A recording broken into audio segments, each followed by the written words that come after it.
The Team Never Quit podcast is sponsored by Navy Federal Credit Union. You can save thousands off MSRP with Navy Federal's car buying service, powered by TrueCar. Learn more at NavyFederal.org/car buying.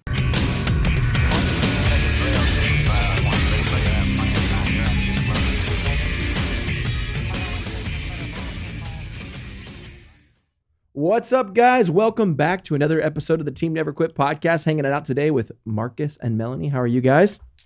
Blessed and unstoppable. Thank you for asking. I'm great. Thank you. Nice. Well, let's do a Patreon question of the day. What or who taught you or told you something you consider invaluable in your life?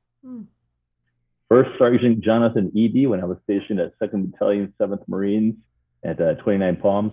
And I literally think about him every day. He'd say, you can learn from everyone. And he would say that to me when something particularly irritating had happened, when a sergeant was, pissing me off, or when I saw something that was great. He'd say, learn from everyone what you want to do and what you want to make sure you never do. So thank you for Sergeant Jonathan Eby, if you're out there. Thank you. That was a good pull, man. He was ready for that one. He was ready. He read this before I even said it. Gate, man. That was I actually haven't seen it, but yeah, I think about that guy a lot. What about you? I have so many people. I can't. I'm not like him. I can't. I've got one, actually. It was actually your dad. Oh. So I used to obviously work at y'all's house whenever I was young, building fences and stuff. And he told me a piece of advice. He said, if somebody asks you to do something and you say it's not your job, he'll say it's not your job anymore. Yeah. And it just stood with me to think that, it was kind of a reminder that like, you're never too important to do something, smaller than that, too good to help out. Definitely something my dad would say. Yeah. So that stuck with me forever. I do have to give a little shout out because I think people that I've found or had incredible wisdom from that's not family, like all my family has, but Joyce Tucker has been a huge mentor and someone that I look up to in my life. I value everything that she says. She's a good friend, so that's who mine is. Man, I don't know. From my dad to the thing he taught me, I'm going to give you discipline every day of your life, and through discipline, you're going to gain respect for yourself and respect for other people. The only time you ever lose your respect is when you lose your discipline. My martial arts instructor, Sensei taught me to climb a mountain, you have to start at the bottom, one hand over the next. Billy taught me that with my teammates, it's up together, down together, live together, die together. If you're not a team, you got to start over. Governor Perry taught me that the only thing constant in life is change. Yep. That's great. And then the wife taught me to be happy and show joy. Kindness is free. And I don't think people delve into the whole thing, but the more kindness you show, people actually reciprocate not only with kindness, but gifts. That's because they don't know how to be kind.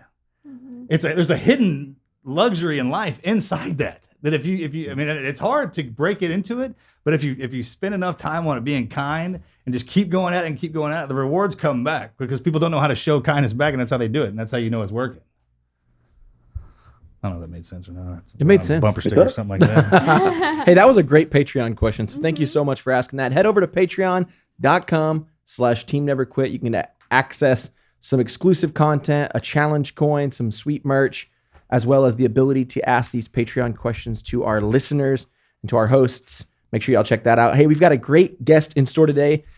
I'm going to say this name to the best of my abilities. Hernán Luis y Prado. Did I get it? Perfect. Is a 15-year Navy veteran, humanitarian, and entrepreneur. He's the founder and CEO of Workshops for Warriors, a nonprofit organization that provides transitioning service members and veterans compressed, advanced manufacturing training, certification, and job placements. Welcome to the show, Hernan. Thank you very much for having me. That name is a mouthful. Everybody, imagine stenciling that through 5 different sets of uniforms when your drill instructor says, "Hey, stupid, what part of just your last name did you not get?" And you're like, "No, it is my last name." Like, do it again. And by the 5th time, he was, I think, too embarrassed that once he realized that was actually my whole last name, he's like, "Okay, shut up, just do it." I think about that a lot, actually. When you see somebody with one of those stellar last names, got a lot of letters in it, it's like, man, military, that must have been a pain. Boot camp, having to do all that stenciling. Because remember, you didn't have the spray thing back, and you had to do the damn pen. Oh, yes. They're miserable. That's awesome. That's hilarious. Boot camp and OCS. Oh man, right? Those NCOs got to have a blast watching that go down. That has to be. That's where you need to send the vets afterwards. Part of the decom is going there and teach the younger ones, man. It just makes it laugh. Oh, dude, I'm sorry. Go ahead. Thank you again for being here, by the way, brother. It's an honor to have you on, and thank you for your service and everything that you would do. So, thank you for yours. You're welcome. It was an honor to do it. Thanks for letting me do it. When we bring people in, it's those never quit stories, and everyone has a different one. Everybody has a different path in life. We're as unique as our fingerprints, right? But then you see people over time, they kind of distinguish themselves amongst our people. You're one of them, man. So how'd you get into all this? How'd this start? Let's back it up from the beginning. Yeah, tell us your story. For workshops, it was necessity, right? The mother of all. So I came back from Iraq after my first combat tour, and it was such a jarring shock to me. Before you go into a combat tour, as you know, you have this kind of like Hollywood vision of what it's going to look like when you come back from combat, and everything is going to be cool. The broken guys or the dead guys or the injured guys are never you or your friends. It's always someone else. Some red shirt in the movie that you barely know of. And that's a great point. That's a great point. Because you can't bust up the lead actors. Right? I never looked at it like that, but yeah, you're right. And I came back, and as an officer like you think of this huge responsibility you have in theater of taking care of people, and that if you were stuck as a prisoner of war, you'd be responsible for their well-being and their safety, and doing everything you can to kind of get out of that camp and get back to friendly forces. And I got back to the U.S. where we called it FOB San Diego when we came back here. And so good. You saw these honorable, capable, and proven men and women that I served with that were just struggling to find purpose in the regular civilian world. And I had to do something. And one day I was literally walking in a mall, the most kind of pedestrian thing possible. And one of my Marines from when I was enlisted came up to me and said, "Hey, Doc, can you be my best man at my wedding this Friday?" I said, "Yeah, sure." And that's when I realized that he had lost both of his legs to an IED, and it totally floored me. Here I was, tough guy, combat vet, and my knees literally sank to the floor. I was there with my wife, and like I said, we're going to sell everything that we have, and we're going to do something. And to her credit, she said, "Yeah." And that's how we started Workshops for Warriors. It's a good wife. Yeah. I'm about to say, man, what was the courage to get to that conversation, right? Sometimes that's harder than the combat ones when you got to lay it out. One like, hey, guess what? Yeah. That's awesome. It is, man. To back that up a little bit, to go off our own experience, I was thinking about this earlier. It should be one of those things like we don't ever get out. I think that's the misconception, is the fact that they say that you're getting out.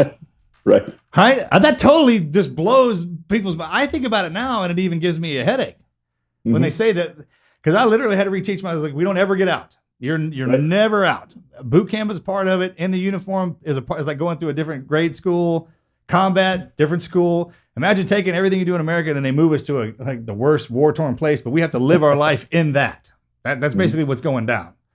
And then we get to come back. It's forever uniform. We just get to put our name on it for a little bit. So when I started thinking about it like that, I was like, okay, so what's the next cycle?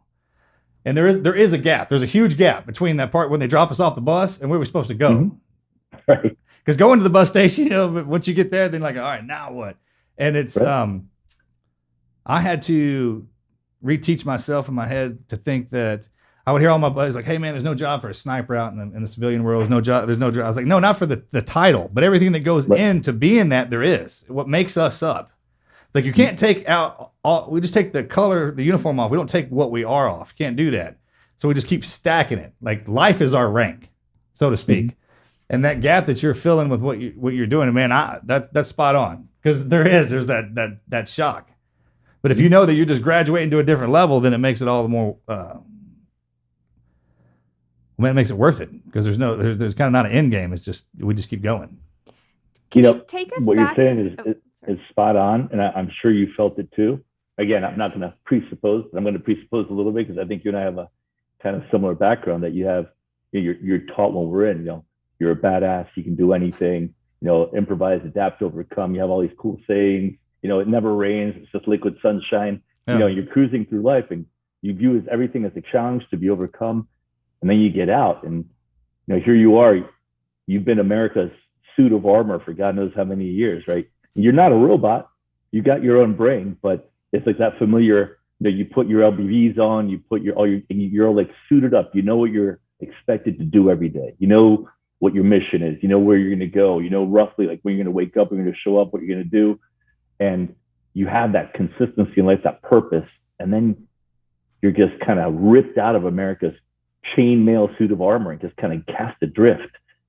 And I think the hardest part is just you're in free fall. You don't know, like, what's next? What am I supposed to do? Because, America loves her veterans, but America needs welders, fabricators, machinists, and you need a civilianized skill set that other people can value and that gives you enough money.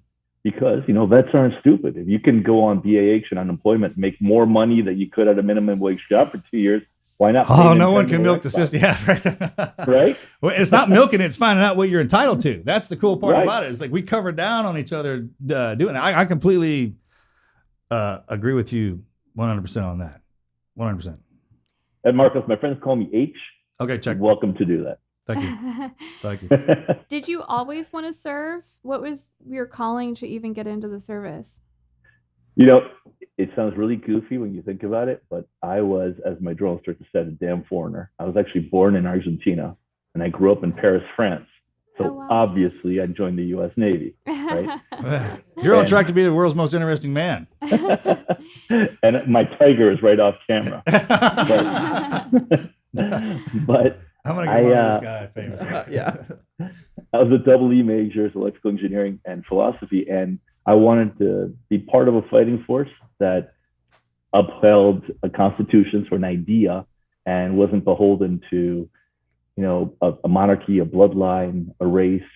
And I wanted to be part of a military that had never systematically engaged in plunder or destruction. It was something that you were always accountable to someone else. You had these ideals that guided you, and you had an opportunity to rectify faults and to seek, to seek redress for wrongs. And that's one of the things that I loved about the U.S., and that's why I wanted to join the U.S. military. How old were you when you came over? I was 25 years old when I enlisted. I enlisted in Paris, and I actually went to Wiesbaden, Germany. And I actually did my first day of boot camp the 23rd of December, because clearly I had not researched the topic well enough, and I didn't realize that everyone took 2 weeks off. They spent an extra 2 weeks of boot camp during Christmas. We talk about that here. That needs to be in a book. There needs to be that, because my brother went in 2 days before Thanksgiving, bro. And you know what I'm talking about? So that's the whole holiday stand down. And I tried, I was like, man, you're not going to do nothing. And then the weather sets in. Oh man, you're drawing back some memories now, man. That's the funny stuff.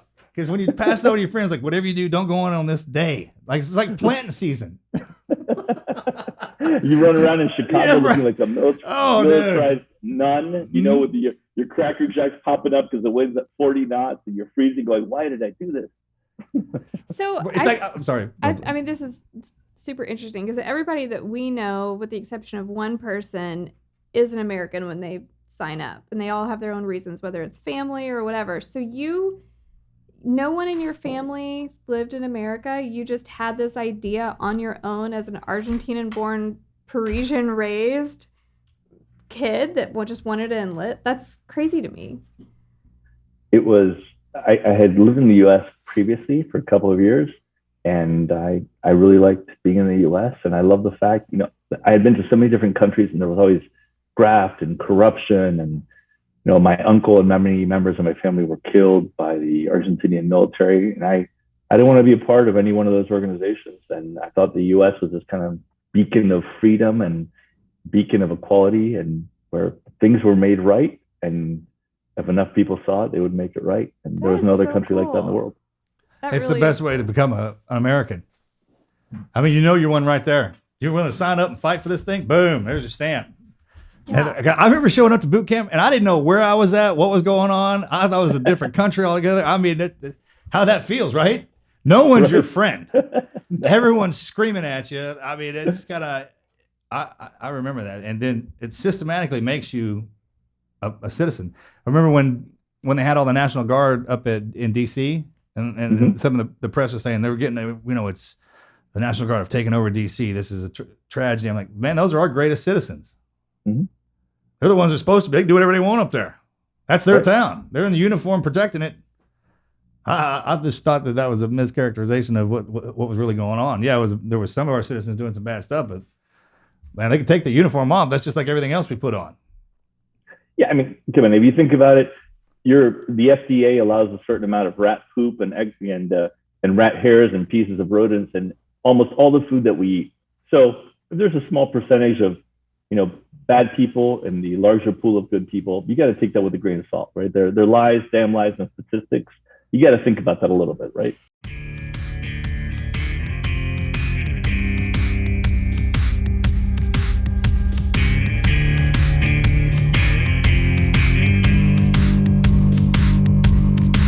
Let's take a second to thank our friends over at Paint Your Life for being such an amazing supporter of the Team Never Quit podcast. Last year, if it taught us anything, it is that making memories is so important. And now that we can get out, we can travel, we can take some more vacations, we want to celebrate some of our favorite times by turning our new memories into art. And that is exactly what you can do with paintyourlife.com. You can get a professional hand-painted portrait created from any photo at a truly affordable price. Or you can even combine photos of people or places you love into one painting. Told you guys before, but I took my dogs off the bed and put them into a bluebonnet field, and it is beautiful. Check my social media out this week. I'll make sure to post the photo that they took and turned into a beautiful piece of art. I love it. It's fast. You can actually receive your portrait in as little as 2 weeks. And you can send them any picture, yourself, your children, family, a special place, maybe someone you loved who isn't around anymore. It will make the perfect gift, whether it's for a birthday or anniversary or wedding, whatever the special occasion is. It is going to be meaningful, personable, and it will be cherished forever. We love ours. Anytime I think about what kind of gift to give someone, I immediately think about Paint Your Life just because of how cool it is. If you want to check them out, you certainly should. At paintyourlife.com, there is zero risk. If you don't love your final painting, your money will be refunded, guaranteed. And right now, as a limited time offer, they're going to give you guys 20% off your painting. That's right, 20% off. Come on, that's a big deal right there. And free shipping, all right? You don't have to pay to get that thing shipped to you. You should do it. To get this special offer, text the word TNQP to 64,000. That's TNQP to 64,000. One more time, guys. Text TNQP to 64,000. Paint Your Life. Celebrate the moments that matter most. Terms apply. Available at paintyourlife.com/terms. Again, text TNQP to 64,000.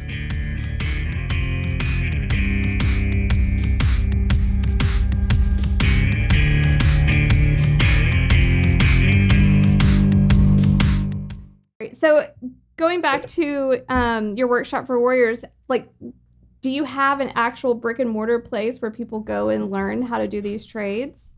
Oh yeah, we're on 3 city blocks in San Diego on Main Street, right in front of the world's largest naval base. And I'm happy that you brought that up because, when you think about veteran service organizations, there are almost 42,000 veteran service organizations in the U.S. Less than 2% of them have revenues of over $1 million, like Workshops for Warriors. Is that true? And that's true. Yeah. And 17% of that 2% actually own their own land or have full-time staff, and Workshops for Warriors is there too. We have 30 full-time members.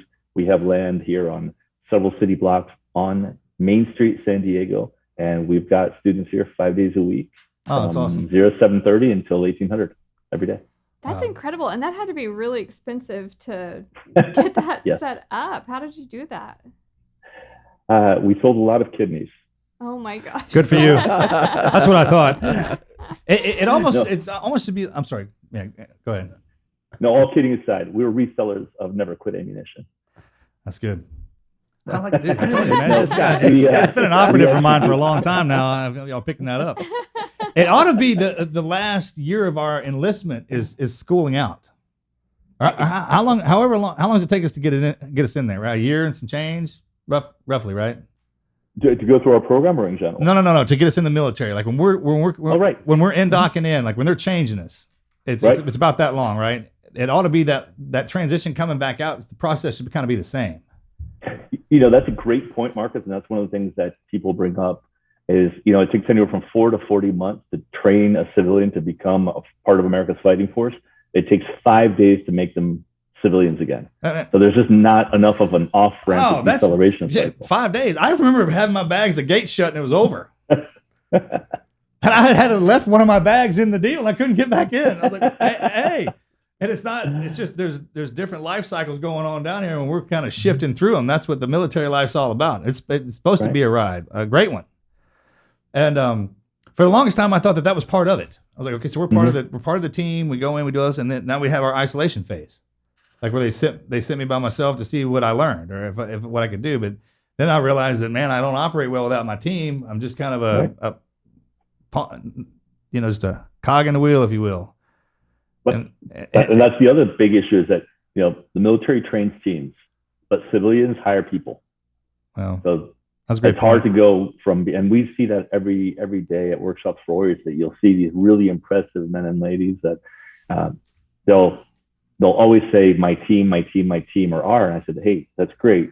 You got to shift to I now, because they're basically. Dude, I don't know if you can breed that out of us, man. Because once you breed that never quit mentality in there, once someone tells us to quit, we shut it down, and then you've compounded it by war. Like then and now it's hammered in there. You're right, but that's pretty smart. So if you tell them, hey, this is a new theater of operations, kind of like when you got that no kidding. I completely, yes, I agree with that. I know exactly what you're about. Yeah, I could agree 100%. Not only are they smart, they're intuitive, witty, conniving. That we play every hat, right, to stay alive out there to figure stuff out. And it's that instinct that gets shoved back into us. Mm-hmm. Oh yeah, bro. That's good stuff. We don't ever talk about this stuff usually out loud, but that's on point. 100%. Right. Yeah, 100%. And that's the biggest issue. We call our school the velvet funnel, where you go from the military, which is like this really tight straw where you're really confined every day in what you do and how you do it. You know what your peers expect of you. You know what your bosses are demanding of you. You know what your subordinates are expecting of you. And all of a sudden, you got to give people a little bit more liberty and more liberty and more liberty before they get to the civilian world. That's what our school does. Because we take active duty people. We have transitioning people that are active duty when they start our program. And then they leave our program and they get off active duty and transition to the civilian world within a week or two of leaving our school. I'm sorry, go ahead. Do you have a problem finding students? No, so just to give you an idea, there are about there are a million veterans that are leaving the service over the next 5 years, and we've got about 16,000 job offers for every one of our graduates. Oh, wow. So right now, our biggest challenge is that we're constrained by capacity. We're constrained to about 190 graduates per year, and we're in the midst of a $21 million expansion to grow that to 486 graduates per year. But we have far more people than we can possibly accommodate in our program. Could you, franchise is the wrong word, but could you open up satellite centers in other states? So Melanie, that is a great question, probably the number one question that we have. And the answer to that is yes, you can. The challenge with that is who's going to man those schools? Right now, there are 2.3 million unfilled jobs due to lack of skilled labor in America. I'm going to say that again, 2.3 million. Mm-hmm. So Workshops for Warriors right now puts out 192 graduates per year. Once we expand to what President Obama, President Trump, and President Biden wanted, which was 103 schools throughout the nation, this school here in San Diego is going to grow to about 25 classrooms, about 2,500 graduates. It would take 703 schools like Workshops for Warriors at its max capacity, 10 years to fill America's current skills gap, just to give you an idea. And the biggest challenge is finding the instructors. So our school is like buds. We are the SecNav when it came to visit us. We are the SEAL team of manufacturing. We train the people that will train other people to become the vanguard for America's manufacturing force. So how do you find your teachers? Most of them are veterans. We also have several civilians that have come on board, and they're intellectually rigorous. They're teaching 40 to 50 hours a week, and they've kind of aligned with our mindset because we have a very little amount of time to transform people. We got 4 months. That's 9 hours a day, 5 days a week for 16 weeks to convert people from military to competent machinists, welders, or fabricators. And we've been, 95% of our graduates. It needs to be an EAOS. I'm sorry. Again? I'm just getting fired up. It ought to be an EAOS, like where you transfer over, because we have everybody in the military. People just think it's not. We have everything from astronauts to people who hand out basketballs to rodeo team, baseball, everything. You're right. And it's not hard you tell people what to do in the military. It's like, hey, you're so smart, you're squared away. You're going over here and teach these guys how to become this. Mm-hmm. And it's part of your transition out period. You're absolutely right. Or transition over. We shouldn't say out ever. It's like over. Right. No, and I see what you're saying, but a funny statistic I'm married to the world's cutest nerd. So my wife is a survey methodologist and statistician. And one of the things that we do is everything we do is driven by data. So if you know what you're aiming for, you're more likely to hit it. And so we measure everything. And one of the things that we've noticed is about 16% of the people that come into our program were actually doing what they did in the service. So we only get 16% of people that were welders that want to become certified welders, or were machinists want to become certified. You're just as likely to have a SEAL or SWIC or mess specialist become a machinist as you do anything else. Absolutely. I want to open a school. I mean, the guys have all the skills, like especially in the teams. We should do that here. You should just. So we've been asked to do it in Houston, and we'd love to. In fact, we've got some of our graduates down in Houston helping out at SpaceX. There's another guy down there that got one of our top instructors, and he's teaching down there. Our goal is to rebuild America one veteran at a time. To do that, we need to build the instructors and make sure they have the same intellectual rigor and discipline that our school has, and expand that mindset throughout America. Yeah, and not separate. Like we keep bringing back to that. I mean, I don't. When it comes to we talked some of my buddies the other day, man. If vets ever decide to unionize, right? I'm talking because we're in everything. Right. That's a constant. We're flux through everybody and everywhere, from all demographics, everything. And there's. I mean, we separate on purpose. I get that, but now it's kind of like everybody's. You can see it's forming. You can see everybody coming back together.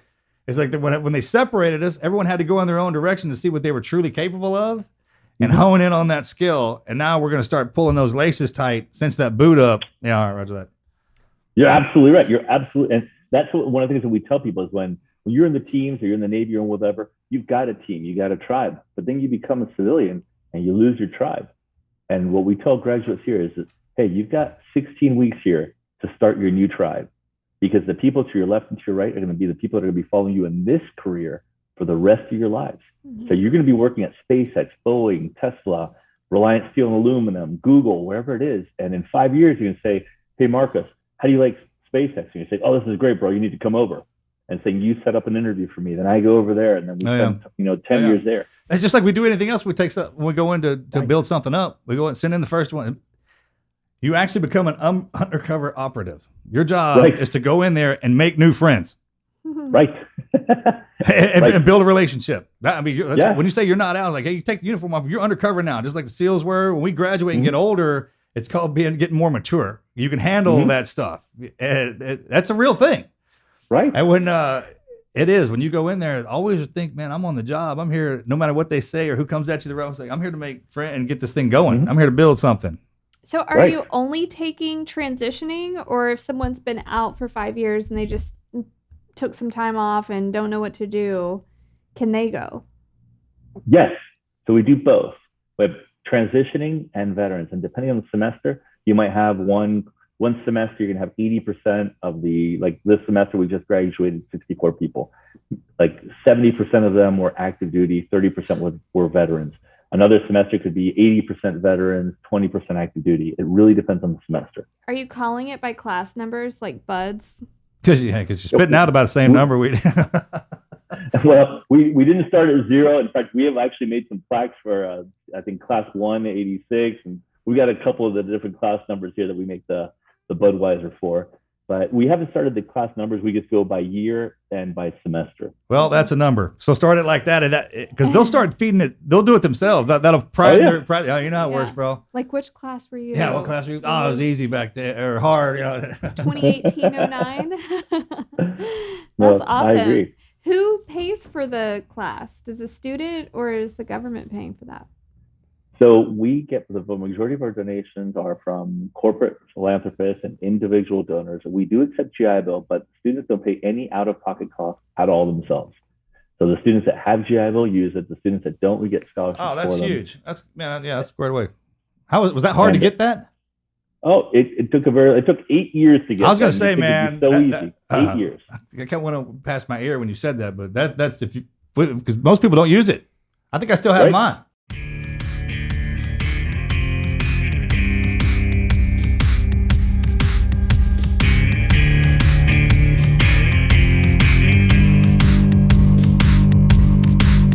We are supported by Mint Mobile. After years of all those fine print contracts and getting ripped off by the big wireless providers, if we've learned anything, it's that there's always a catch. So when I first heard that Mint Mobile offered premium wireless service starting at just $15 a month, I thought, how can it be? I remember very vividly standing by my dad's red F-150. I was probably 13 or 14 years old, and he had this ginormous envelope packed with like a several hundred-page phone bill where I had stayed up way too late and had used way too many minutes.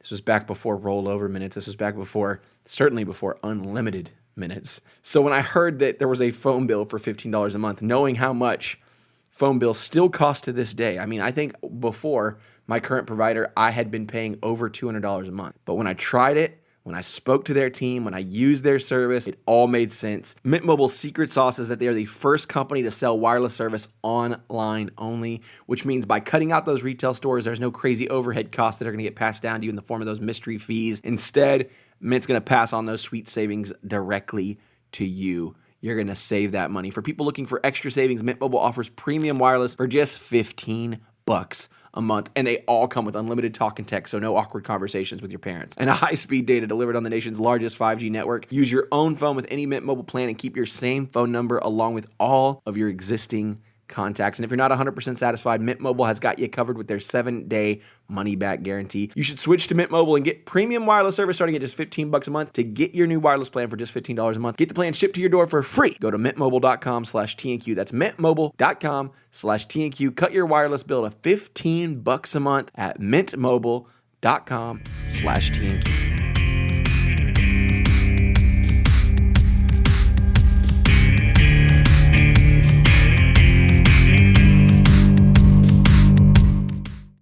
Are you doing stuff like IT work too, or is it just like hands-on manufacturing labor type?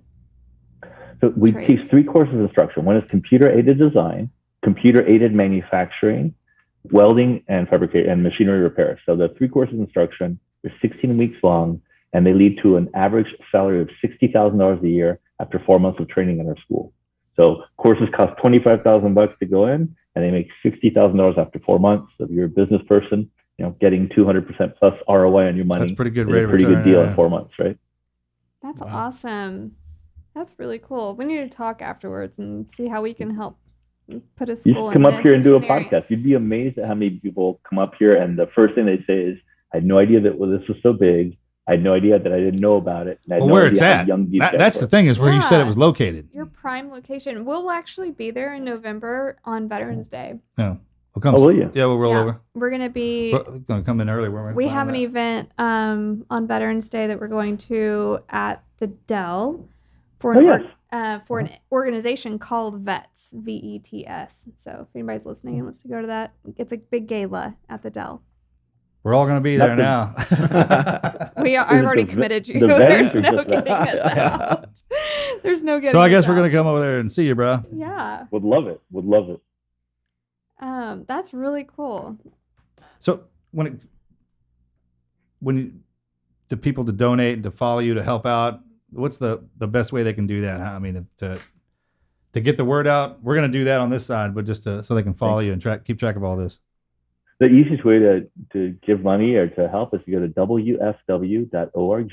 That's whiskey, foxtrot whiskey.org, or they can call us at 619-550-1620. And if you are, have been in the military for a while, you're always looking at things through a $1 trillion lens and seeing, are these guys legit? Are they not? Workshops for Warriors is platinum certified by Charity Navigator, 100 out of 100 by GuideStar. We've never had a financial irregularity. 87% of all monies that we receive go straight to training programs. And this is in the midst of a huge capital campaign. And we increase our capacity every single semester. That is something to be proud of. That's really We've cool. got a great team. Is it, Yeah. What is it to see it in the future? We're talking about the guys getting trained up and being like walk the earth kind of deal. You send them out as the people come in. There's a central hub. I always thought there should be a central hub. Mhm. That's Like right. when you as soon as you rotate out, your DD-214 slides across a desk, not a computer, a Right. desk, right? Mhm. And because we can read that, and it was like, Yeah. oh, this is what this guy's qualified for. Find out what he wants to go do, and then what he's Right. qualified for, and then we start communicating and putting this framework back together because it's been But you busted see- up too long. You're talking like a military guy, right? All right. These are one of the things that are so incredibly frustrating, Marcus, that you think like the easy things would get done, and the easy things are the hardest ones to get done. And internally, we have a saying which is, the hard things we do every day, the easy things kick our butts. And you'd be amazed at how difficult it is to get something simple. You'd say, okay, good. You're going to have a hub and spoke network. Everyone's going to go through this system, and then they're going to, be allocated to whoever they want, depending on those criteria that you just mentioned. Finding a hub and spoke that's willing to open up their data, that's willing to have data, because people don't like to be scrutinized, right? You get what you inspect. Well, that's why it's military. Don't say again? That's why it's the military. You don't have a choice. You're being scrutinized right there on the paper. We're not letting you out of this thing ever. Right. But when you go out into the real world, they don't care. And there's all these people that are kind of fighting for different funding. That's why we don't get money from the federal government, because we're just faster by doing it alone with private donations, and thanks to corporate sponsors like Reliance Steel and Aluminum or Ford Motor Company or Facebook. And a lot of big private donors that wish to remain anonymous. But if it weren't for them, we couldn't move forward. So one of the things that I've noticed just being married to Marcus for almost 11 years now is when the guys are getting out, it's not even that they can't find a job. It's that they don't want to find a job because it doesn't compare to what they were just in. And so it puts their mental state not in the best spot. A lot of them start drinking or taking pills or doing whatever to just kind of numb themselves. Do you see that happening in your school where people are just feeling kind of lost? And if so, how do you pep talk them out of it? That's a great question. My wife noticed that as well with other friends that have gone through service. And what I tell you is that happens when you lose your mission. When you just go out the first civ div and you just don't know what you're going to do, you have all these like emotions where you go, hey, I know I'm a badass, right? I know I can do all these things. I can do halos. I can do all these great things. But if you tell me the best job I can do is a $14 an hour job, I'd rather stay home. Or I know I can do this. I just need some technical skill sets and I don't have them. And it becomes so unsettling. Workshops Warriors doesn't have that issue at all, ever. We literally, people come in kind of like shoulders hunched down, bent over. They're not sure what's going on. By the first week, you'll see like shoulders coming back. They know what they're doing. They come in saying, I'm a Navy veteran, I'm a Marine, I'm a scout sniper, I'm whatever it is. And then at the end, when they graduate, they'll say, I'm a machinist, I'm a welder, I'm a computer designer. And you can see that transformation in 4 months, this renewed sense of self. And it's a legitimate sense of self that's earned by the objective retention and application of knowledge, because they have these nationally recognized credentials that no one can take from you. It's like being a SEAL, but not having a PADI or NAUI dive card. You're like, bro. Yeah, no, and it's another qual. I'm like, what are you telling me? You tell me you don't want to keep going? You don't want another qual? Of course you do. What is it? Does it have a badge? Do I have a cool hat or something? What does it come with something? Do you want to hear what Marcus's title is now? What we've named him? Groundskeeper. He loves to mow. And he's such a good mower. I'm a stylist. A yard stylist. We have a really big yard. We live in the country, in the woods, and he mows every day. And we even got him a uniform. And it's the same color as the Navy. I got a tan shirt and black pants. He wears his uniform every day. I never got out in my head. I never got separated. I'm just not on the combat line. Yeah, like, so in his head, that's just his new title is groundskeeper. Yeah. And I'm America's #1 fan. Like I've coined myself with that. I'm like, I am literally y'all's biggest fan for everything you've done. I get to do that. I get to Forrest Gump it, bro. I mean, I'm on the mower all day, and then I go to the school to get my kids, and that's it. Yeah, he drops off the kids at school. Freaking daddy daycare. What's up, man? I'm going to start my own carpool lane by a minivan, put bumpers front and back. Just wait. You're just being super humble. We know your true title is like Master of the Lawn. Yeah. When I'm walking around, I say that I was like, don't call me. You know what it's when you come into your new programs, you know how fired up you get. That sense of accomplishment. It really is, man. It truly is the hard work, and then there is a reward. You can feel it, like when someone acknowledges what you accomplished, and then that's what when you become it. I agree. And I mean, that should never stop for us, because once it does, they kind of we're on a constant set of tracks. And Right. if we're not feeding that thing, man, it can go bad, especially if what you're carrying. Right. Like what kind of train are you? Right. How have you been training? What kind of luggage are you carrying? If you get derailed, if you're some of us, man, you explode. Mm-hmm. And hurt a lot of people. The biggest, we've had Medal of Honor recipients come in and speak at our school. We've had POWs, and they all tell us the same thing. The guys that have the least amount of PTS are the ones that found a tribe that still stay in contact with their combat buddies. And the guys that come through workshops for us on the gals, they'll say, you know what? I felt lost. I was angry. I was, all the things that you feel when you come out. And they say, but I found this new tribe, and it's amazing because they feel this brotherhood. And we have a place here called the Galley, literally, where we all go eat. It's 120 of us every day that eat here, and it is so nice to see from instructors, staff, students, teaching assistants, all getting together, because our goal is to rebuild American manufacturing, right? And like you said earlier, you're undercover. Think about this. Now during COVID, it's highlighted the fact that we don't have masks. We can't get medications made. There's a chip shortage. It's not a question of if, it's a question of when America is going to go to war next. And if you think about it, we're both sailors. So what happens when shipping lanes get cut? How does America rebuild herself from within her shorelines? And that's where Workshops Warriors comes in. We're training veterans to be the vanguard of America's manufacturing force, using American equipment, American tooling, American supplies, American technologies. Because the most important thing that America is lacking right now, it's not people, it's not money. It's this staggering lack of vision that America can once again reclaim her title as world's manufacturing superpower and do it in an environmentally responsible way and economically viable way, right? We can do this. That'd be awesome. We don't have to go outside our borders. Yeah. Right. You don't even have to leave. Right. One state's designed to feed the other one in some capacity.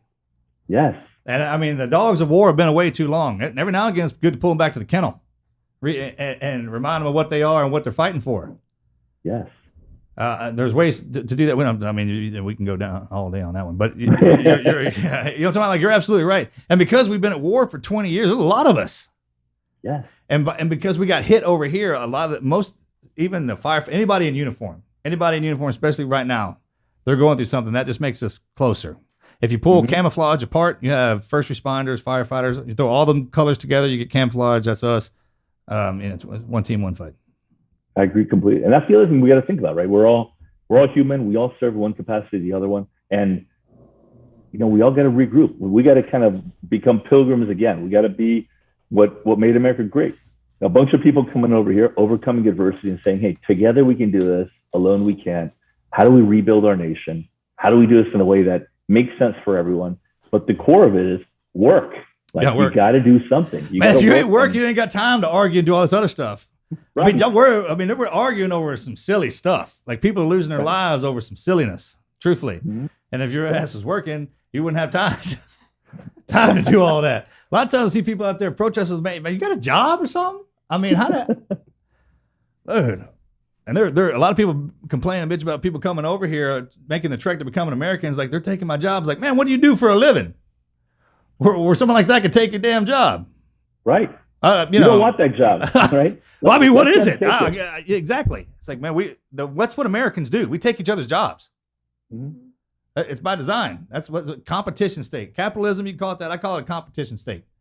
It's like, man, if you get out there and you work hard, you can get anything you want here, and your people will reward you for it, especially if you show kindness. And if you sign up to protect them, that's another thing. Right. But this is one big house, and they always look to the older brothers and sisters who protect them. There's some people down here who can't fight. Mm-hmm. They freeze up. I mean, it's not their thing. They can't help it. That's why they got neighbors that can. That's why we all live together. Remember, we're the bastards of every other country that nobody wanted. Got thrown here. And here we are.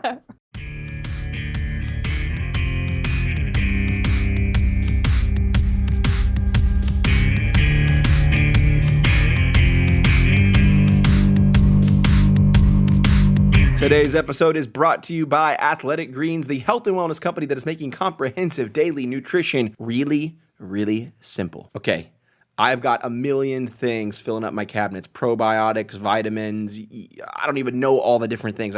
I go to the big stores. They tell me what I need to take. I buy it. It fills up my cabinet. I have bad habits. I don't take it. And what did I do? I just wasted a bunch of money on stuff that's probably not actually helping me. With so many stressors in life, it is difficult to maintain those effective nutritional habits and give your bodies the nutrients it needs to thrive. Whether it's your busy schedule, you're getting crappy sleep, you're not exercising like you should. Maybe it's your environment. Maybe it's work stress. Maybe you're just not eating enough of the right foods. All of those things can leave us deficient in those key nutritional areas. But AG1 by Athletic Greens, the category-leading superfood product, brings comprehensive and convenient daily nutrition to everybody. Keeping up with the research, knowing what to do, and taking a bunch of pills and capsules, it's not good on your stomach. And it's hard to keep up with. I told you guys, I've got a bunch of stuff that I bought that I don't know what to do with. But Athletic Greens has simplified the path to better nutrition by giving us the one thing with all the best things.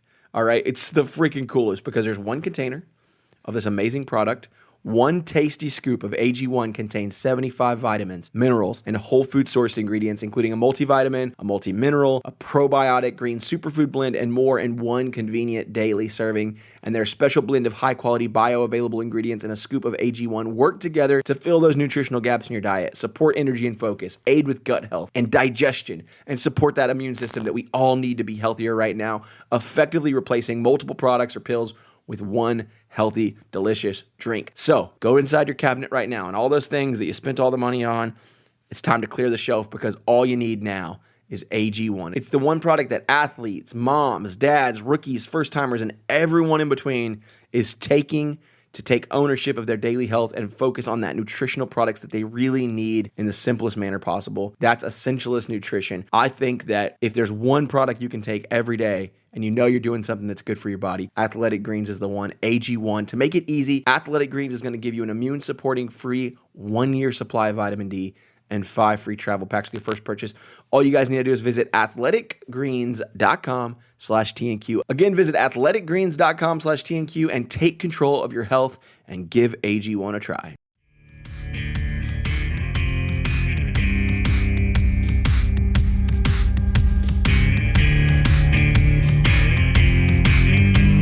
You know, when you come back, I don't know if the same thing happened to you as well, but I remember coming back from Iraq and Afghanistan, and there were all these Vietnam vets that were a bunch of bikers. And I remember they accompanied us from the Dover Air Force Base all the way back to Norfolk.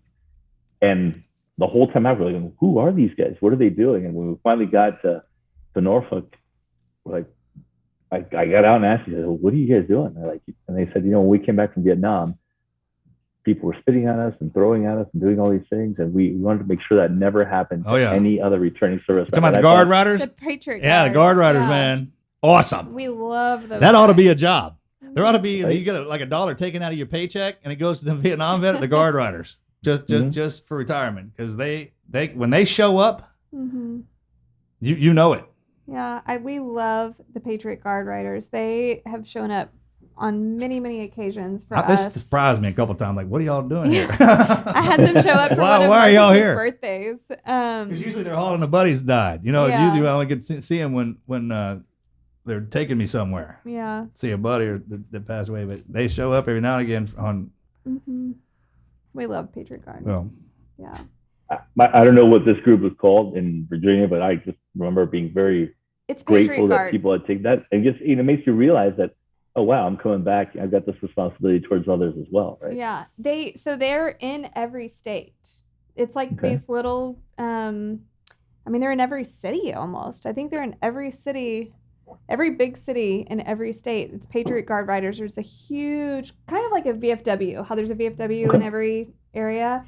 Well, they have Patriot Guard Riders, and it's the toughest, baddest ass motorcycle club there is. I guarantee that. Yeah, they're hands down. Mostly Vietnam veterans. There's some that aren't, that just are super patriotic, and they will show up when veterans come home and escort them places. They show up when veterans die, and they escort them to the funeral home. To the burial place.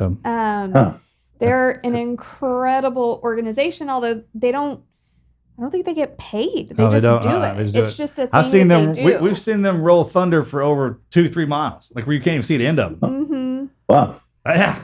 Yeah, they did it for Chris Kyle's funeral from. Well, that was from Austin, Dallas. Yeah, we're from Yeah. Dallas. I've to never Austin. seen anything like Yeah. that before. They're a really good, awesome group of people. So they do have a name, and they're Patriot Guard Riders, and they're literally in every state. You're right. I will research that when we get off. Yeah. I wonder if they probably already broken up into like certain frat houses. So to get into one of them, you know how military do it. You know, there's initiation in some of the houses. You're like, man, you got to be tough to be in that house, boy. Mm-hmm. Yeah. Because they were doing a lot when was it like 2006, 2007?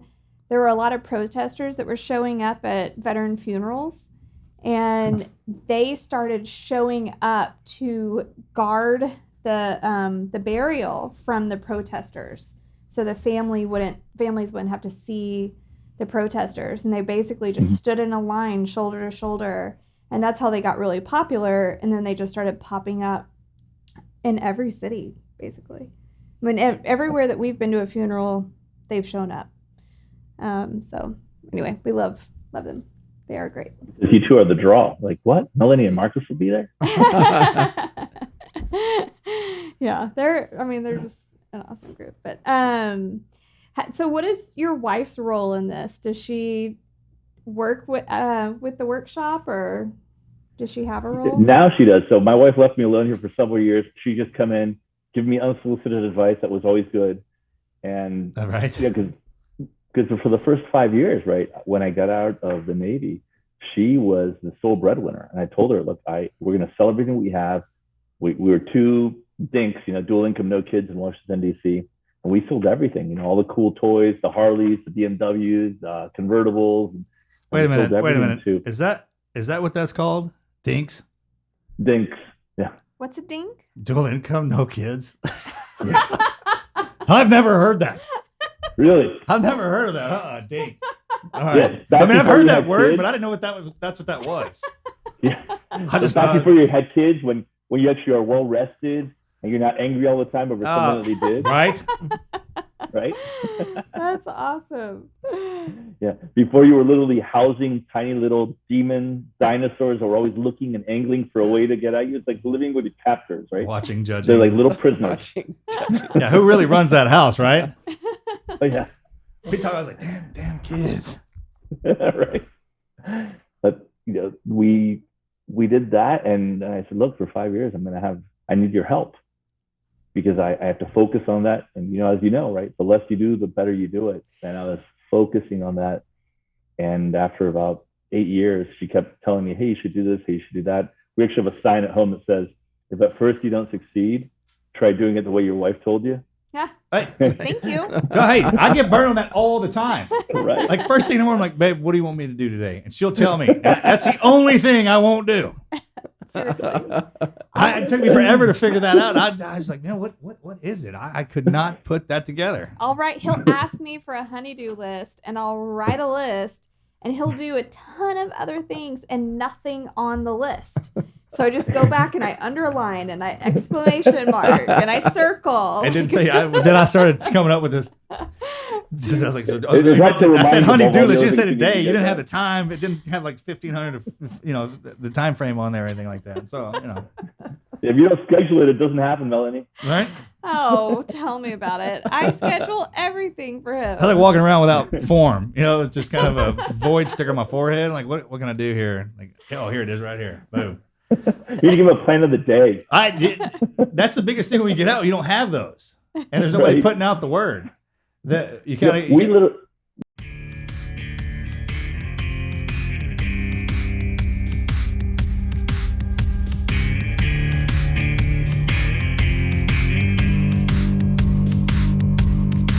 Let's take a second to thank our sponsors over at Uprising Food. Okay, I've got to be honest with you guys. I was pretty skeptical when I got a package in the mail from Uprising Food with a loaf of bread in a small cube box. How could a loaf of bread fit in a box? How could bread that came out of a box be good? These were the questions I was asking myself. But I had an incredible conversation with the owner, the founder of this company, and the reason why he started it is just incredible. He knew that the food system out there is fundamentally broken. It's making us sick at scale.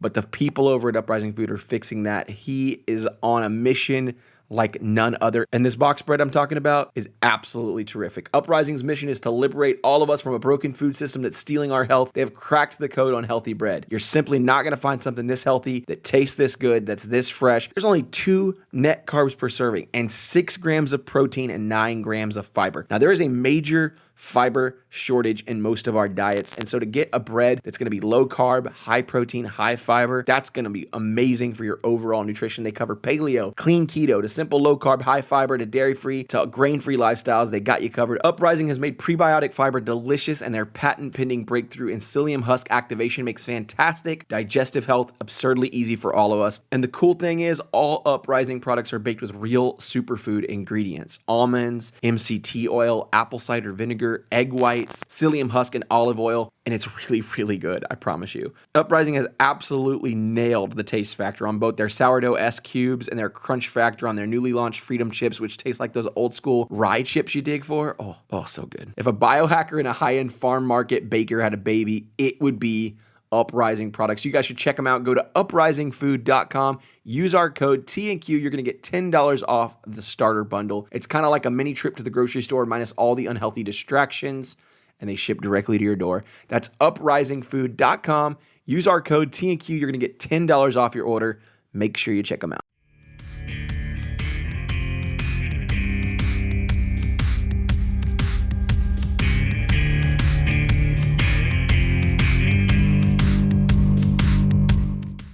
We'd have guys that would show up here at Workshops for Warriors at 0600, and they'd be sleeping outside the door.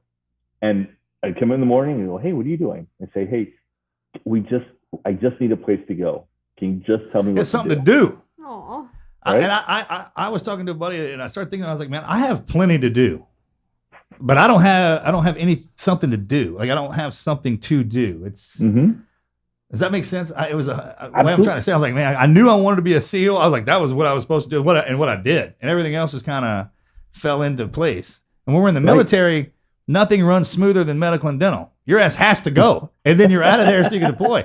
I don't know where the rub is when you get out, how that doesn't work, but it happens so fast in there. The stuff that we worry about in the military, or don't have to worry about, is what you have to worry about on the outside. Right. I make dentist, doctor's appointments for him all the time, and he just doesn't go. Hair appointments. Because they won't let us play if we don't in the military. Oh my gosh. Can't play. Here I can still go do some stuff and suffer. To schedule it all out, make sure he goes, and make the appointments. I'm a corpsman, man. I'm the worst patient. And then he just... I agree. Worst patients. I'll see him, and I'm like, why aren't you at your appointment? He's like, oh, I really don't need to go today. We'll reschedule it. We'll be fine. Yeah, I know how rescheduling works. Also, I could diagnose myself. Which rescheduling means you reschedule, and then you make me another appointment. Yes, it does. Well, I love you. I love you. I never said that I am in charge here. I'm merely for protection and maintenance. Oh, man. Well, Marcus, like you said, right, in the military, we all work for medical and dental, and the outside, they're like, well, they work for us. You can kind of push them off for a little bit, right? You got stuff to do. Yeah. I learned more being a corpsman about how the military works. Everybody has to row through that station. Think about that. Everyone has to go through that station. So you see, it's something. Oh my gosh. But you're right. That's the big issue. And what I'll tell people when they show up is, show up and I'll give you purpose. Like, show up and I'll tell you how to help our nation. Show up and I'll tell you how to help rebuild our nation. And I tell every graduating class at Workshops Warriors, now you're going to go off into the civilian world and do whatever you want. But when America goes to war again, I want you to report back to the closest DoD facility, because we're going to need machinists, welders, fabricators to help get all those green things back to the ocean, to make sure that all those gray ships go out to sea, to make sure that all those aircraft fly. And that's where you guys need to help. Right? And they know this. So they're training for a civilian world where they know that they may be called back to active duty to help our nation. Because we've lost this kind of corporate knowledge in the Department of Defense to fix our own equipment and to maintain our own equipment. We sent so much of that to be civilianized. Yeah, well, that's another reason to keep them around, right? On the GS jobs, to GS them. Right. We started that in our community. A lot of the master chiefs and the guys, they would GS over, which is great because they spoke the language. They knew how to get stuff done. So It's harder when you explain deploy, that. though, right? Yeah, They don't yeah. Oh, follow you. yeah, of course. Y'all are Right. both talking military language. So for the listeners out there that aren't veterans, that the GS means they're actually going to other government jobs, right? Like It's like police. They're civilians. Civilians. So yeah. they're government service employees, but they're not uniformed. They're not military personnel. They're civilians.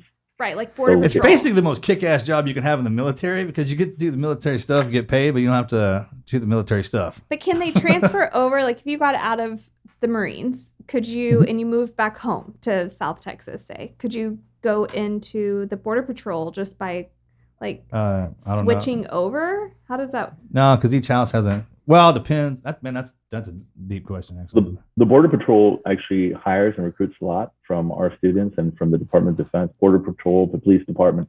Normally their accession cycles or training programs are a little bit shorter than DOD's because DOD provides such a great training ground. Like Marcus said, about a percentage of Americans are actually able or eligible to serve in the U.S. Armed Forces because they might be overweight, they might have drug issues, they might have felony convictions, they might have tattoos. Who knows, right? They might not be medically suited for it. So of that 1% of Americans that are actually eligible to serve and complete at least one of 3 or 4 years duty, That's a great point. you're already looking at the cream of the crop. So when Border Patrol, police departments get them, there's not that much training that has to go into them. But there's no equivalency track. Yeah. Well, yeah, just because that's a great point doesn't mean you can't serve. There ought to be something you can, like America. We have so many ships, stuff like when we show up for war and when we show up for humanitarian missions, we wear the same uniform and show. I think there ought to be like cut some of that out, paint them a different color, and then our humanitarian services is just like a 2-year program you get out of high school. You have to go do it. You got to lead this country. You don't have to be the war fighter. I mean, we have those. That's our side, right? But then that's a good idea. Like AmeriCorps. Yeah, check something like that, right? Yeah. Or obligatory service. America used to have an obligatory draft, as do a lot of other nations. Like Israel has it, Argentina has it, where everyone has to serve 1 or 2 years. Yeah, I mean, the way things are so good. If you're bitching about the good stuff that we have now, then you have to go serve, man. You just got to. Agreed. And Even I if think, it's in and the I agree with Peace you. Corps. I think everyone merits from that, and politicians are a lot less likely to put their own kids in harm's way. So it makes the nation as a whole kind of think about it before they start another war with no clear objective. Oh, sure, absolutely, 100%. Right. Everyone's going in there. You're going to have you're going to understand why this place is the way it is. Mhm. I don't care where you come from. Right. I mean, the drafting into war is one thing, but this is just like another school. It's like there used to be ethics in school. Like that was a class, like how to treat people nice. I guess some people don't get raised that way. That's why you go to school to learn how to talk to everybody. You're right. When I went to school in France and in the U.S., and I also went to a school on Saturdays called Argentinian school, and we'd actually learn civics, morality, and ethics. Like what you're not just here like waiting, like give me. You've got a responsibility to your community and to your society, and I think that's one of the things that are getting lost. Except if you serve, because then you realize, hey, we all have a part to do in this. Sure. And you understand like the duty, not just the duty, but like the watch of, hey, it sucks and I get it. And this year, tell you what, this year I'm going to stand watch on Christmas Eve. Next year you'll do it. The following year someone else will do it. But someone's got to do it. Oh, those are the worst, man. That never Right? goes away because somebody always outranks you. That's the beautiful part about being in the family. Like you'll just be like, I don't have watch, and then somebody will be like coming up and be like, well, dude, come on, I've been in the military longer than you've been on a toilet, son. You're gonna stand watch, and you learn to appreciate that because as you make rank, you understand why it works. And then there's guys below you and girls below you who want to make and do better, so they're pushing you. You don't have a choice. It's like the way it's designed is like a nuclear American society. Best way to say it. But it's all centers on you got to work. Yeah, you got to work service. You have to work. Nothing's going to be given to you, and that's what we do here. Like our school is a filter; it's not a pump. Just like the military, right? It's a filter; it's not a pump. Not everyone can get in, and if you want to do well, you got to achieve. You got to put out. You got to have sustained superior effort and performance, and that's how you're measured. Oh, I don't care if we started a snow cone stand with a bunch of team guys in there. It's going to be epic. All right, there's going to be a bunch of them. We were outworked literally everybody else. Like, how did you turn this around? Because we never shut down.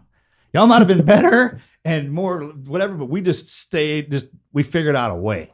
Well, it's like Black Rifle. I mean, it's a bunch of Oh, yeah. veterans Oh, yeah. that got together and they're With Evan. Evan, Yeah, Evan, they're Evan having a and- blast. They have a blast. they have a lot of fun. Oh yeah. And they're great We had guys. the same- Who'd think reinvent coffee house? Who'd have Right. thought that, right? When we started Workshop Warriors in 2008, at first we were like, we're gonna need more money. So we needed more money. Things always took longer than you thought it would. We kept getting bigger and bigger and bigger. We kept needing more money. And some of the people that I served with said, hey, we're gonna go start a company. So we started a company called Vet Powered. He said, I want to start donating money. And Vet Powered was just named 2020 Veteran Owned Small Business of the Year for the great. United States of America by the Wow. Small Business That's Administration. awesome. That's awesome. I love it, man, when we do good. I What- feel that. I What feel good is when we do Vet good. Powered? Right? What do they Say do? again? What is Vet Powered? They do advanced manufacturing, rapid prototyping, machine repair, and they make all sorts of cool stuff for big Fortune 100 companies and things that go into space. Toys. And a lot of things. Like toys. Military people get out there because we figured out the shortcuts how to do because we have to use the stuff that they invent. And they Right. send it to us, and then once we get it, and a lot of people don't realize this, we take the stuff that you don't need out of it and confine it all the way down to where you can put it into a cargo pocket and make it work. Right? Some of the cool things, that that part makes. Oh, nice. Yeah. I like it. Yeah. That was one of Yeah, the this coolest things is what we Pretty cool learned. things. The Well, toys. if you all come down here, we'll show you some pretty cool things. We're we'll be definitely there. going. We'll figure out our schedule and we'll make sure we're there for an extra day so we can go tour your place. That is really cool. Yeah, bro. Thanks for coming on, man. Thanks for sharing that. Thanks for having You're me. doing I great really things, man. We're appreciate gonna do what we can to make sure everyone on our end hears about it. Yeah, we're Thank proud you. of you. That's awesome. it. The number one thing that I would love is just getting people in, because once they come in, they go, oh my gosh, I should have come here earlier. I get that from every 2, 3, and 4 star that comes by, and they go, oh my gosh, I should have listened to you, H. I should have come by earlier. I'm like, well, so what do we do next? Yeah. Right? How do we expand? I'm like, well, And It'll how do we take a open while. one in Houston? It's We like have this so is how we many do it. It's a word of veterans. mouth thing. Because remember, when it starts with a couple of us, people will be like, Mhm. that's just what they're doing. But it's Right. more vets, like it's word of mouth with us. You want something to spread Right. like wildfire, let us get a hold of it and start spreading it. Because one guy will tell the next, and it'll go just like that. That's how you yeah, build it. I would love that. And there was a guy from Qualcomm. In fact, he's in Texas right now, and he was the number 2 guy at Qualcomm. He's the guy that patented airplane mode. Oh, wow. And he said Who'd have on the thought about 5th time that? he came here, he said, you know what? The first 4 times I thought that this was like a facade. I had no idea. I didn't think that you guys were really doing this, but I kept seeing graduates and students there in class every day and seeing new people and the transformation. And I realized, oh my gosh, you guys are serious. You really are doing this. And he joined our board of advisors, and he's been a huge champion. It's a pity that sometimes you get burned so often that it's hard to believe things, but when people come here, they become believers. That is so cool. Do you have social media for the school? We do. It's wfw.org. Our social media account's very, very small because most of our full-time people are instructors and teaching assistants. But any help that you would like to give us would be gratefully appreciated. Yeah, I'm gonna. Brother, we can look at it swing right that. now. Yeah, we Very spend our money cool. on training and on cool robots to train people so they get $60,000 a year jobs. Not so much on social media, but we'd Oh, we love can it. figure that out on their own. That part's Andrew's like, no. It's pretty cool when you get some guy from Iowa comes up to you and it's 240-pound corn-fed guy. bear, He goes- breathing hard, and Right. And he says, you know what? I never thought I'd learn math. I never thought I'd learn geometry. And when, first day at school, he said, nope, math, I'm out. That's why I joined the Marine Corps. yeah, right. That's a thing. Right? And then 2 days, then we like, slow down, killer. He goes, would you like to make a knife or a gun? I'm like, yes, I do. I'm like, all right, this is how geometry helps. And they've never had math applied before. Once you show them how math can be used to do the things that you want, they're like, oh my gosh, this is what I want to do. And now, the same guy comes up to you a couple months later and goes, hey, I'm a high-tech redneck now. Yeah, right. Because now Babe, you need I to know how go to use through. robots. Well, no, that's the thing is it's applied applied mathematics. Like there's some people who can get in the book and they're just like they can read it and they're fine. I got it. Right. And then some of it I read this thing a while back. It said God made me bad at math because he knew I'd be too powerful. Now I love math. Like I study it because I understand it. I mean, I can't stop it. He It drives her loves crazy. math. I'm like, I am not. But I mean, when I was can count money. struggle with That's it, kind of coming up until people started showing me the tricks and the shortcuts. Right. The best example I use is the nines, like adding nines, like 9 and 7, 9 and 6. For a while, I'd be like, kind of figure it out. But 9 plus 7 is whatever number's under 7 is 6. Put a 1 from it, 16. So 9 and 7, 16. 9 and 6, 15. I was like, wait, is that it? It's just 100 and put a 1 beside it? I was like, is there a trick for everything? And they're like, yes, there is. I mean, if someone could teach it, and that's the beautiful thing is imagine the person that can teach anything to anybody. Mm-hmm. That's a gift. Mm-hmm. That's truly a gift because there's no such thing as someone can't learn. It's just you can't teach it to them. And they got to be motivated to try and learn it. And that's one of those things that you show the people things that they want to do, and then you show them easier ways to get it done. And they go, oh, this makes sense. It resonates with them. And then they do it and they go, oh, wow. So now I can do a bolt hole pattern. Why is that important? Well, I want to make a manifold for my Harley. Great. This is how you make it. Or I want to make pipes for my Jeep. Great. This is how you do it. And now they start realizing it. And one of the things that I love about Workshops Warriors is you're creating this, you're like rekindling America's spirit of innovation. Yeah. Right? I love that. Yeah, that's good. Did you do a forging shop? Like where we make knives and the swords and all that? We actually machine them. But I'm sorry. Yes. That's what I'm talking about. On the lathe now? Computer-aided mills, computer numerically controlled lathes, mills, lasers, water jets. I'm going to have way robots. too much fun over there, bro. I'm like, hey, he would love that. I'm talking about going old school with the hammers down here, but that on the machines, that's something. Oh my gosh. You can make suppressors in 8 minutes. I mean, there's some pretty amazing like, don't take me. Get me some Flex Seal and Dune Buggy. We might have to get an Airbnb for 4 months. Right? Put you through. I start sending summers out there, August at least. Use your GI Bill. Right? That's awesome, man. That would be so cool. Thank you so much for coming on and telling us about what you do. I had no idea. I did not know you existed. So I'm very, very happy. And now we can spread the word. Well, thank you so much for taking the time to have me on the show. I really appreciate it. And Marcus, thanks for everything you do. I was at Qualcomm when they did one of the premieres of your movie at Qualcomm here in San Diego. Mm-hmm. And half of those proceeds went to support Workshops Warriors. I really appreciated that as well. And you were pretty busy back then, so I didn't want to bug you. No. Thanks for. that was a wild time. Mm-hmm. Yeah. That was thanks for everything. And Melanie, thanks for putting up with him. I know that's can be tough, especially the first 5-10 years. But we're doing the best we can as we get out. So God bless you and my wife for putting up with us. So well, it's paid off. Yeah. God bless you, brother, man. Take care. We'll see you thanks, soon. Man. Thank you. Thank you. Hernan, thanks so much for being on, man. Hey, if you guys liked this episode, make sure to share it with a friend. The show is available anywhere you get your podcasts. And if you haven't already, make sure you follow us on social media, teamneverquit.com/social. You can get all of our handles for Instagram, Facebook, all of that good stuff. We will see you guys next week.